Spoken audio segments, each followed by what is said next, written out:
Pedro, tenho que ir para um país de fora para falar fluente ou ficar conversando todos os dias? Aí tem uma pergunta aí já. É uma boa, né? Se ele tem com quem conversar em inglês todos os dias, já Vai é parecer meio, um doido já falando é inglês meio sozinho. caminho. Já é meio caminho andado. O que a gente tava comentando sobre isso, né? 2 aulas na semana de 40, 50 minutos. Uma criança, por exemplo, posso falar que ela se torna fluente? 2 aulas na semana, eu poderia falar, olha, uma criança vai alcançar fluência em 1 ano, vai conseguir se comunicar em 1 ano. A gente comentava isso lá fora agora, né? É interessante a gente considerar o processo de um professor para elaborar o ensino de inglês numa sala de aula. Hoje, a realidade, qual é a realidade do Brasil de uma criança que frequenta a escola? É uma realidade de uma criança que não tem pai e mãe, que fala inglês em casa. É uma criança que já nasceu e vai ter o primeiro contato com o inglês nas suas aulas de inglês na escola com 4, 5 anos. Algumas vão ter contato no 6º ano, né? Porque o currículo do No Brasil... ensino público.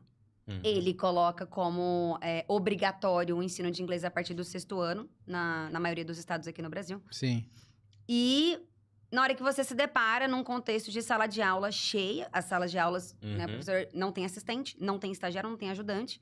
Ele tem que seguir um cronograma, seguir um planejamento da escola, implementar uma filosofia da escola, ensinar inglês para uma sala de aula, às vezes, com 30 e poucas crianças, e a gente, né, acreditando que essa criança ela vai alcançar a fluência nesse contexto.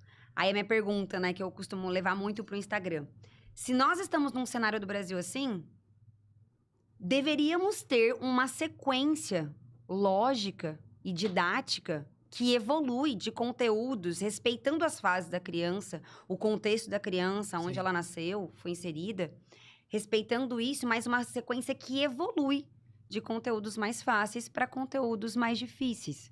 E o que a gente muito se depara, às vezes a criança entra no 5º, 6º ano, ela já é exposta, por exemplo, a um verbo to be. E aí você fala, mas é muito fácil. Não, não é fácil. 10, 12 anos é uma criança. Para adulto não é fácil que tá aprendendo inglês, ensinar verbo to be. Aí vamos olhar para o contexto de educação infantil, onde a criança ela é exposta a, né? Me perdoem aqui se professores trabalham com esse tipo de conteúdo, mas ela é exposta a ensino de inglês de forma isolada. Uma aula inteira de 50 minutos para ensinar cores. Uma aula inteira de 50 minutos para ensinar números, letras. O que eu faço com o nome de letra? ABC, né?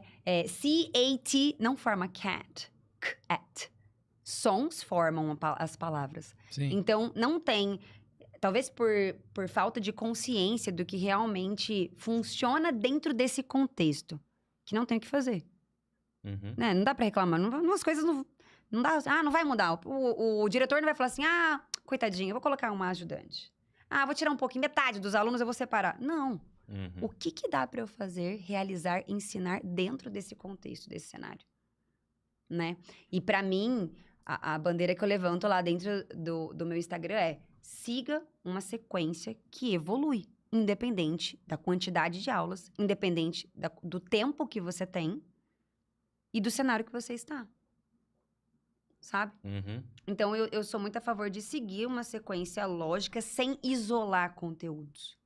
O conteúdo tem que estar presente dentro dessa sequência. Por exemplo, educação infantil. Vai contar uma história em inglês? O conteúdo está dentro da história. Eu não vou isolar. Eu vou extrair os vocábulos daquela história para poder ensinar dentro de contexto. Só que aí entra o que a gente estava falando, né? Educação infantil já trabalha, ou deveria trabalhar, pelo menos no português, habilidades sonoras. Por que não desenvolver habilidades sonoras no inglês?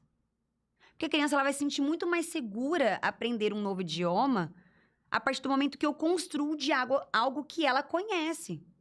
Então, se ela já tem familiaridade com a língua materna, por que não ensinar um novo idioma construindo essa ponte daquilo que ela tem familiarização? Então, a gente pode utilizar essas mesmas habilidades de sons do português para introduzir o inglês e construir isso em um novo idioma, né? Uma aquisição de um novo idioma, por exemplo. Você vê alguma dificuldade em mostrar para os professores que é possível a alfabetização, ou que professor que não conhece a alfabetização pelo som das letras, você viu alguma dificuldade dos professores entender isso? Então, o que acontece é, às vezes, o professor, ele trabalha com palavras ou contextos, às vezes, pronto e... Porque, vamos lá, quando a gente fala de sons, a gente tá falando de unidade sonora de uma palavra. Então, quando eu falo, por exemplo, a palavra cat, eu tenho 3 sons. Quando você enxerga dentro desse cenário, você fala, meu, nossa, que dificuldade, olha quantos sons eu vou ter que ensinar para ela falar, por exemplo, I have a cat. Só que, se eu for evoluindo de conteúdos que são mais simples, fica mais fácil para ela aprender.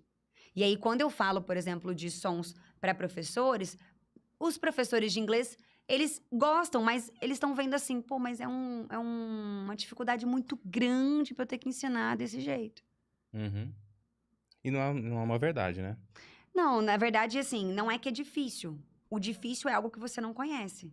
O desconhecido é difícil, Verdade. né? Então, e é engraçado que quando a pessoa, ela entra pro mundo da alfabetização, ela fala, nossa, por que eu nunca aprendi isso antes? Por que eu nunca ensinei inglês desse jeito? É tão mais simples, faz tanto mais sentido, né? Ensinar pelos sons, porque a gente vai de unidade sonora, que ensina uma palavra, essa palavra está dentro de uma frase, essa frase está dentro de um texto. Esse texto está dentro de um contexto, né? Está dentro de uma rotina, está dentro de um comando que o professor dá. E eu posso ir extraindo estes sons para poder ensinar o inglês para a criança, né? Fantástico.